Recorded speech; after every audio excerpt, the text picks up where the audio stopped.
Hello everyone, welcome sa ating YouTube channel, and for today, I wanted to give you an update about our succulents dito nga sa ating rooftop after the storm. So sa ngayon medyo makulimlim pa din and it's raining from time to time, kumbaga on and off pa rin yung rain.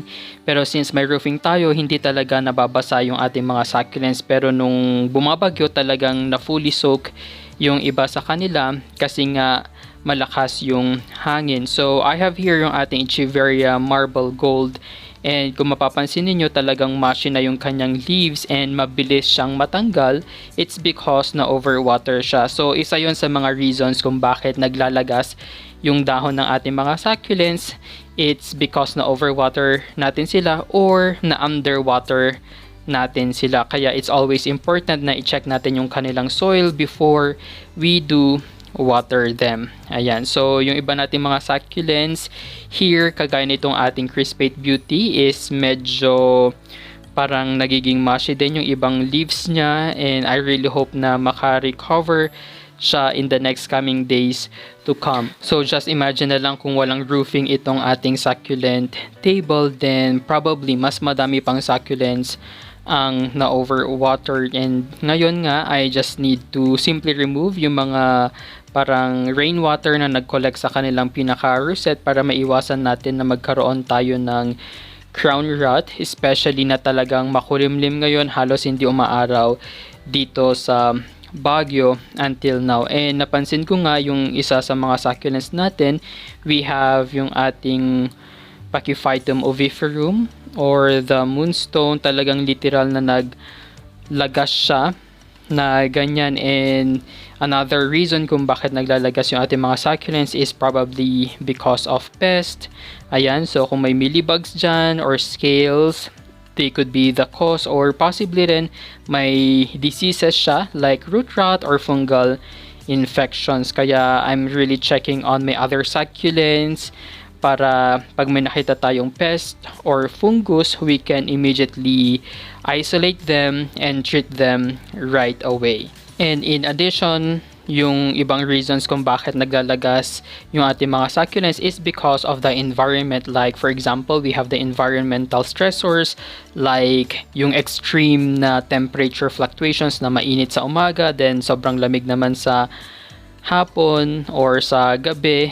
Then yun, magkakaroon nga tayo ng paglalagas ng dahon. So ilagay na rin natin dyan yung poor air circulation or lack of light, which is very timely sa ngayon kasi talagang maulan as in dito sa Baguio. Then most of the time foggy din and exposed talaga sa fog itong aking mga succulents. Kaya tingnan nyo naman, literal na nabubulok na yung iba nating mga succulents. Itong succulent na to is the Echeveria Roma. We have just featured this one recently, pero ayan, naglalagas na siya. And of course, may napansin na rin ako dito na may mga powdery mildew sa iba nating mga succulents, and so we need to isolate them right away kasi talagang kakalat yan sa buong garden natin if hindi natin siya tatanggalin and if hindi natin siya i-treat. So ito yung ating afterglow. Tingnan nyo naman, talagang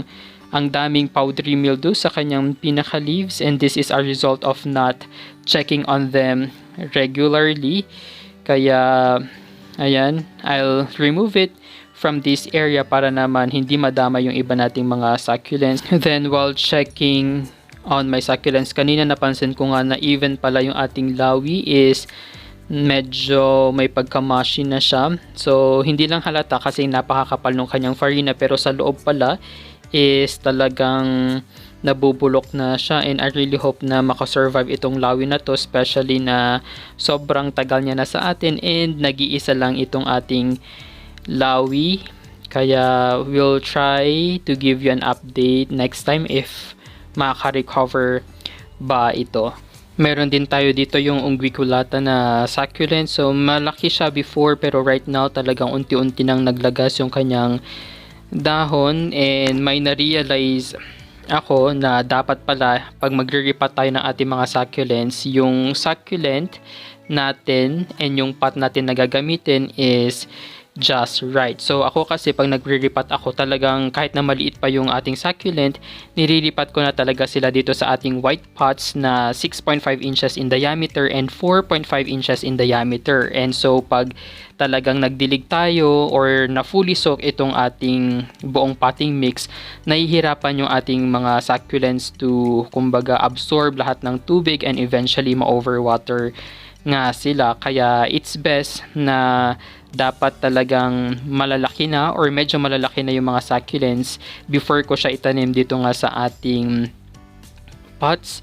And napansin ko nga rin na yung mga succulents natin na malalaki na and almost ma-outgrow na nga nila yung kanilang pot, they are very healthy, probably because yung pot size nila is just right for their size. Kaya I don't have any plans of repotting any of my succulents right now, kasi baka pag niripat ko sila into a bigger pot, then ayun, magkakaroon tayo ng problema in the future. And so right now, I will try to remove yung mga succulents na may mga fungus and yung mga naglalagas na.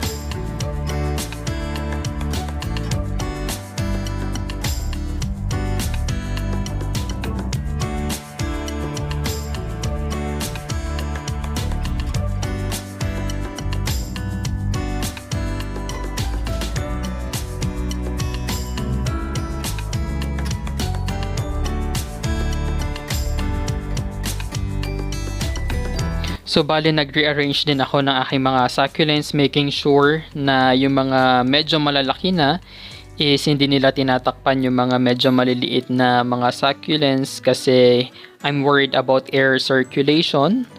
Kasi even if na nasa open rooftop tayo, since dikit-dikit na nga yung ating mga succulents and medyo malalaki na sila, talagang they are very prone to fungus. And yun nga rin yung gagawin natin in the next coming days to come.